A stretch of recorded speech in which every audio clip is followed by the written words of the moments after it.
그 반야심경을 외울 때 제일 첫째 줄에 행심반야 바람일다시 조견온 온 계공 이렇게 했을 때 항상 드는 의문이 행심반야 바람일다 반야 바람일다를 행할 때라고 번역이 되어 있더라고요.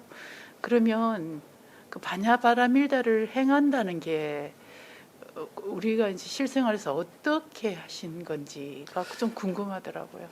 근데 그게 뒤에 나와 있잖아요. 뒤에 시 조견 오온 개공하잖아요. 예. 오온이 모두 공함을 반조해 본다, 지켜 본다잖아요. 예. 근데 그게 거기서 얘기하는 행심 반야 바람일다를 행한 행심 반야 바람일다라는 거죠. 근데 그게 어떻게 보면 그 반야심경이라는 것도 되게 그 수행에 아주 깊은 경지를 표현하는 거라고 할 수가 있거든요. 우리 오온이라는 게 보면 모든 것이 일체가 오온이라고 할 수가 있거든요. 몸과 우리의 마음, 정신과 물질이 오온이라고 하는데 그게 공하다는 거죠. 그게 모두 공하다는 것은 모두 실체가 있는 게 아니라 조건 지어져 있다는 거거든요. 아까 생각을 얘기했잖아요. 생각이라는 것도 실체가 없다고 그랬잖아요.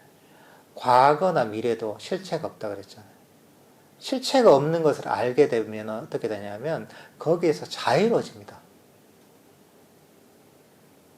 왜 과거와 미래가 실체가 없고 생각이 없는 걸 실체가 없다고 봐야 되느냐?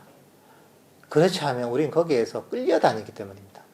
과거에 끌려다니고 미래에 끌려다니고 생각에 끌려다니고 거기에 노예가 되는 거죠. 끌려다니는 거죠.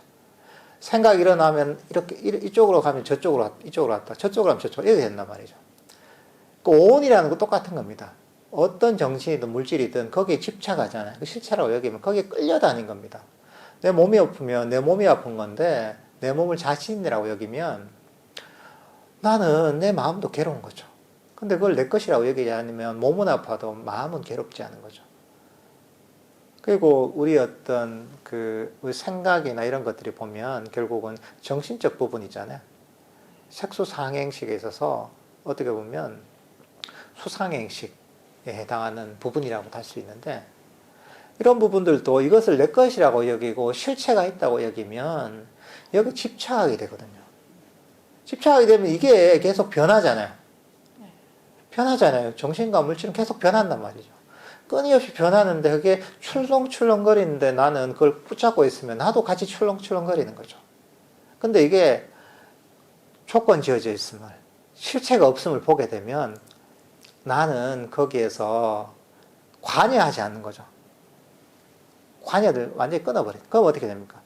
이게 출렁출렁거리지 내가 관계없는 일이에요. 그죠? 그러면 나는 이 자리에서 그대로 평화로울 수가 있는 겁니다. 나의 마음을 흔들 수가 없어지는 겁니다. 그러니까 이런 모든 정신과 물질 오온에서 자유로워지는 겁니다. 그리고 우리 마음을 개발하는 게 그런 방향인 겁니다. 그러니까 과거와 미래를 버리고 생각을 버리는 것. 그리고 실체 없음을 아는 것도 결국은 반야심경에서 얘기했던 오온이 개공함을 보는 어떤 그런 어떤 수행으로 가는 하나의 일환이라고도 볼 수가 있는 거죠. 결국 목적은 뭐냐면 우리는 괴로움의 소멸이거든요. 불교 수행의 목적은. 괴로운 이유는 뭐냐면 오온이 집착하기 때문입니다. 몸과 마음에 집착하기 때문이죠. 과거와 미래 생각이 집착하기 때문이죠. 근데 그 집착을 버리면 어떻게 됩니까? 나는 이거 잡고 있던 걸 놔버리는 거죠. 그러면 나는 자유로워지고 나는 괴로워할 이유가 없는 거죠. 나는 이 자리에서 평화롭게 자유롭게 있을 수 있는 거죠. 그렇게 되면 어떻게 되느냐? 오온은 사라지게 됩니다. 마찬가지로 과거와 미래 생각도 사라지게 되는 겁니다.